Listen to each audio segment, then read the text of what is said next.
Endi ko'pburchakka doir uskunalar bilan tanishib chiqamiz. Buning uchun mana bu uskunalardan foydalanamiz. Mana shu tugmani bosdim. Mana ko'pburchak tugmasini. Natijada mana 4 ta ko'pburchakka doir tugmalar hosil bo'ldi. Va mana birinchi tugma, birinchi uskuna. Mana ko'pburchak bu yordamida biz ko'pburchak chizishimiz mumkin. Mana uni aktivlashtirdim. Kursorni borib bosib. Endi nuqtalar tanlayman. Masalan 1, 2, 3. Masalan aytaylik 3 burchak chizmoqchiman. Endi 3 ta nuqtani belgilayman va dastlabki nuqtaga qaytaman. Natijada 3 burchak hosil bo'ladi. Biz bu 3 burchakni uchlar yordamida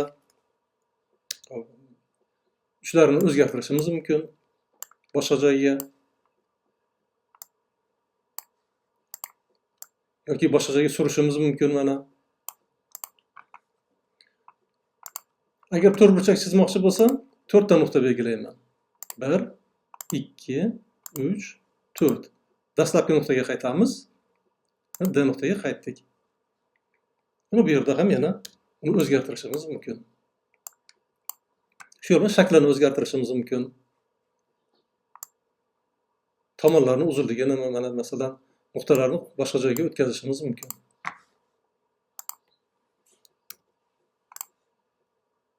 ixtiyoriy ko'pburchak chizishimiz mumkin shu yo'l bilan. 4 burchak chizdik. Ana endi 5 burchak chizishimiz mumkin. Dastlabki nuqtaga qaytaman. 6 burchak. 1, 2, 3, 4, 5, 6 bo'lsin. 6 burchak chizildi mana. Shu yo'l bilan ixtiyoriy bir ko'pburchak chizishimiz mumkin. O'chiramiz. Keyingisi qattiq ko'pburchak bilan tanishamiz. Muntazam ko'pburchaklarga alohida to'xtalamiz. Qattiq ko'pburchak. Mana 3-uskuna. Bu ham mana shu ko'pburchakni chizish yo'li bilan bir xil. Hop, aytaylik mana 4 burchak chizdik.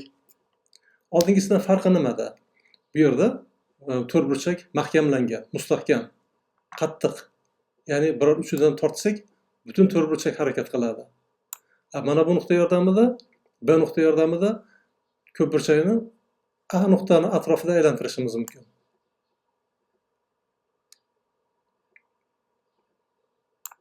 A nuqta yordamida biz surishimiz mumkin. Yoki mana boshqa 4 burchakni o'rtasiga bosib surishimiz mumkin. Ya'ni 4 burchak qattiq. Uni boshqa uchlar yordamida biz u tomonlarini uzunligini o'zgartira olmaymiz.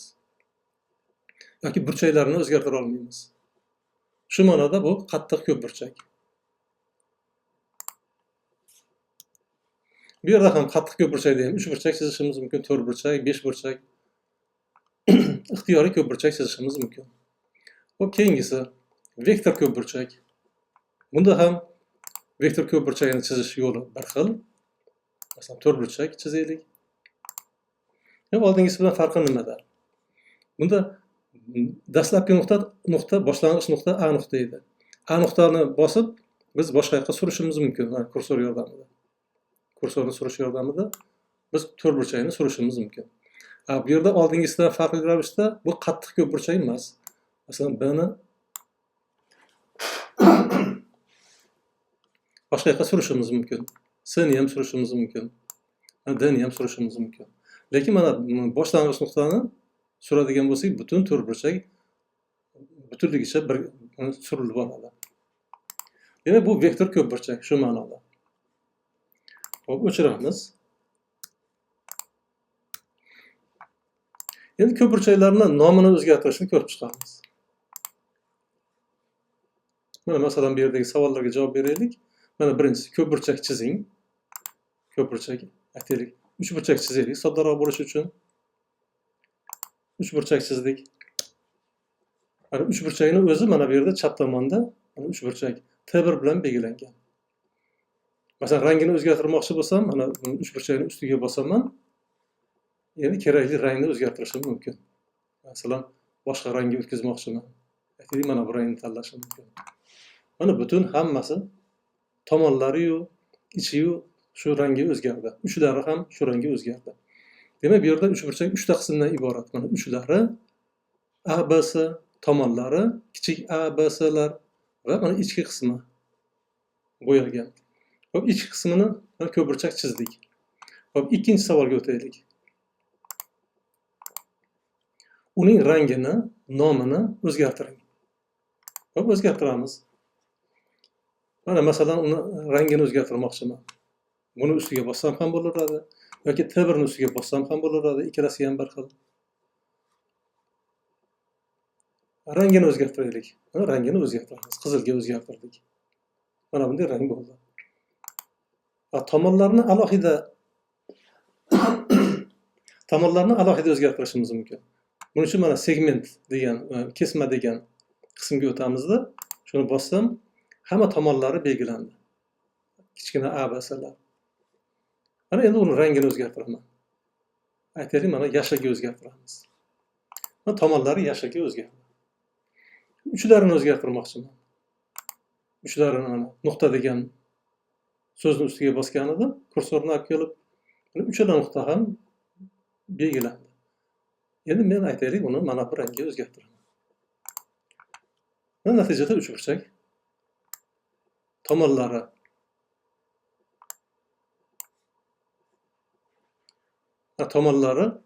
yashil rangda, uchlari mana bu pushti rangda bo'lib hosil bo'ldi. Endi mana kesmalarni nomlarini ko'rinmaydigan qilib qo'yaman. Nomini o'zgartiryapmiz. Nomini o'zgartirishimiz mumkin yoki ko'rinmaydigan qilib qo'yishimiz mumkin. Va natijada bizda mana A, B, uchburchak. B nuqtalarni ham qo'zg'atib, o'zimizga qulay ko'rinishga keltirib olishimiz mumkin. Demak, bundan keyin chizib olgandan keyin biz unga o'zimiz xohlagandek bezak berishimiz mumkin. Keyingi savolga o'tamiz. Endi muntazam ko'pburchaklarga o'tamiz. Bu uchburchakni o'chiramiz.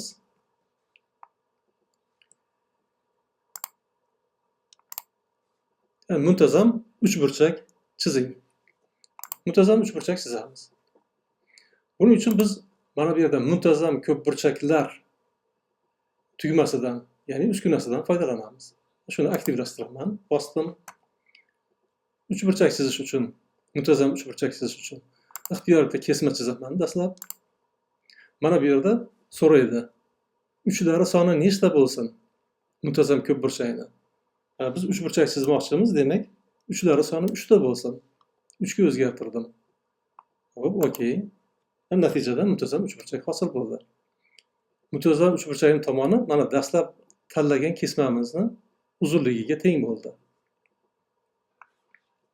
Mana muntazam uchburchak chizdik. Hop, keyingi savolga o'tamiz. O'chiraman buni. Muntazam uchburchak chizdik. Kvadrat chizing. Kvadrat chizish uchun yana mana shu muntazam ko'pburchak uskunasidan foydalanaman. Yana ixtiyoriy ikkita nuqta olib, ya'ni kesma tanlayman. Mana uchlari sonini so'rayapti. Kvadratning uchlari soni 4 ta bo'ladi. Demak, 4 ni o'zgartirmaymiz.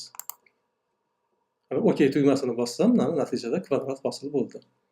Shu yo'l bilan biz xohlagancha kvadrat chizishimiz mumkin.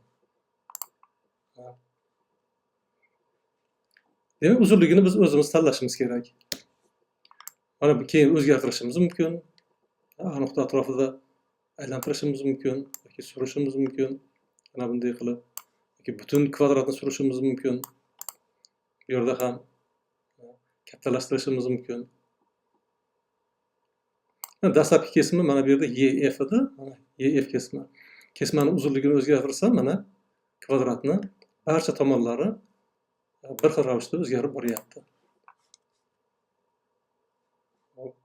Buni o'chiramiz. Hop, keyingisiga o'tamiz. Keyingi savolga. Tomoni 4 ga teng bo'lgan muntazam 5 burchak chizing. Demak, tomoni 4 ga teng. Demak, dastlab 4 ga teng bo'lgan kesma tanlayman. Mana berilgan uzunlikdagi kesma uskunasidan foydalanaman. Bitta nuqtani bossam, uzunligini so'rayapti. Kesmaning uzunligi nechiga teng bo'lsin? Bizda 4 ga teng bo'lsin. Okey. Mana kesmaning uzunligi 4 ga teng bo'lgan kesmani hosil qildik. Endi muntazam ko'pburchakni uskunasidan foydalanib mana kesmani tanlayman. A, B. Endi muntazam 5 burchak chizmoqchiman. Mana bu yerda 4 ning o'rniga 5 yozaman. Natijada muntazam 5 burchak hosil bo'ldi. So'rashimiz mumkin. Tomonni bu yerda tomonni uzunligi o'zgarmas. Tomonning uzunligi 4 ga teng. Endi biz buni tomonni kattalashtira olmaymiz. Lekin aylantira olamiz. Surishimiz mumkin yoki buni aylantirishimiz mumkin. Hop, keyingi misolga o'tamiz, savolga o'tamiz.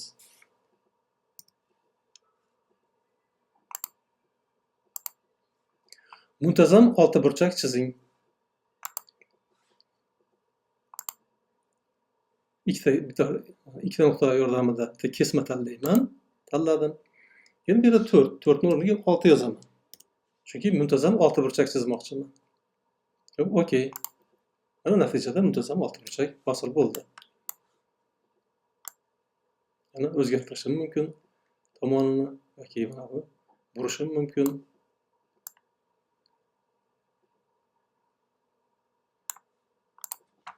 Rangini o'zgartirishimiz mumkin. Tomonlarning rangini o'zgartirishimiz mumkin yoki uchlarning rangini o'zgartirishimiz mumkin. Aytaylik, mana bunday qilib. Yana shu yo'l bilan biz bezak berishimiz mumkin. Hop, muntazam 6 burchak chizdik. Hop, keyingi savolga o'tamiz. Muntazam 7 burchak chizing. Hop, oldingisini o'chiraman. Xuddi shu yo'l bilan muntazam 7 burchak chizamiz. Kesma olamiz. Endi 4 ni 7 ga o'zgartiraman. Mana muntazam 7 burchak chizildi. Bu yerda ham xuddi avvalgidek muntazam 7 burchakni o'zgartirishimiz mumkin. Hop, keyingi savolga o'tamiz.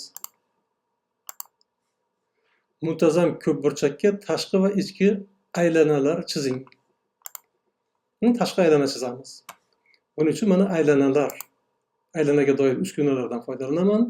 Mana bu yerda mana 3 ta nuqtadan o'tuvchi aylanadan foydalanaman.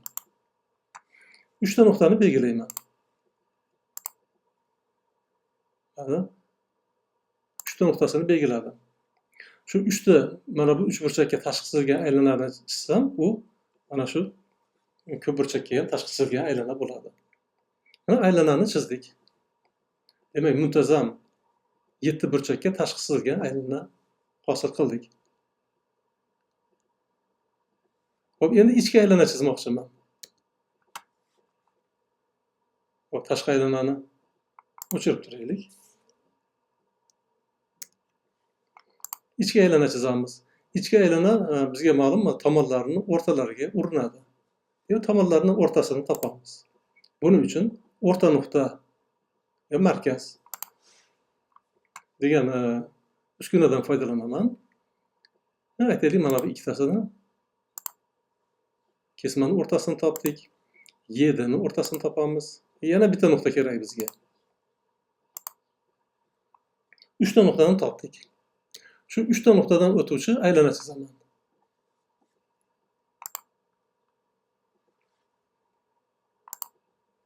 Shu 3 ta nuqtadan o'tuvchi mana aylana chizsam, mana natijada muntazam ko'p burchakka ichki chizilgan aylana hosil bo'ladi. Biz bu aylanani rangini o'zgartirishimiz mumkin, qalinligini o'zgartirishimiz mumkin.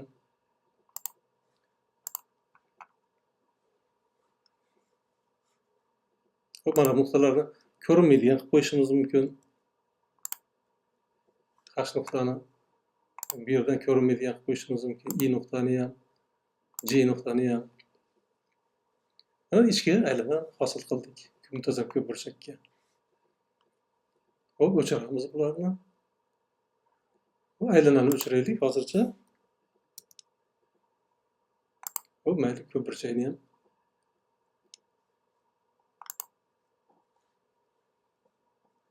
Hop, 9-si. Hop, 10-savol. 10-savolni ko'raylik. Muntazam ko'p burchagini aniqlang. Endi burchagini aniqlaymiz. Buni bitta burchagini aniqlashimiz yetarli. Buning uchun mana burchak uskunasidan foydalanaman. Kursorni olib kelib bosdim. Bu aktivlashdi. Endi masalan S, B, A burchagini topamiz. Mana bu yerda 128,6 taxminan chiqarib berdi. Bu yerda 1, 2, 3, 4, 5, 6, 7. Muntazam 7 burchagi demak taxminan 128,6 ga teng ekan.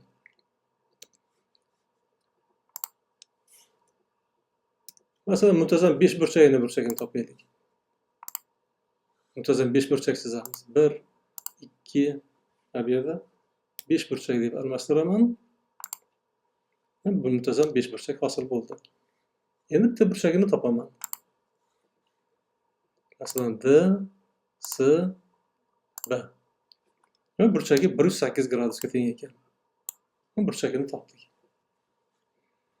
Demak, shu yo'l bilan biz burchagini topishimiz mumkin. Ichki aylana chizishimiz mumkin, tashqi aylana chizishimiz mumkin. Va shunday qilib biz muntazam ko'pburchaklar bilan, sizlar bilan muntazam ko'pburchaklar bilan tanishdik. Bu mavzuda e'tiboringiz uchun rahmat.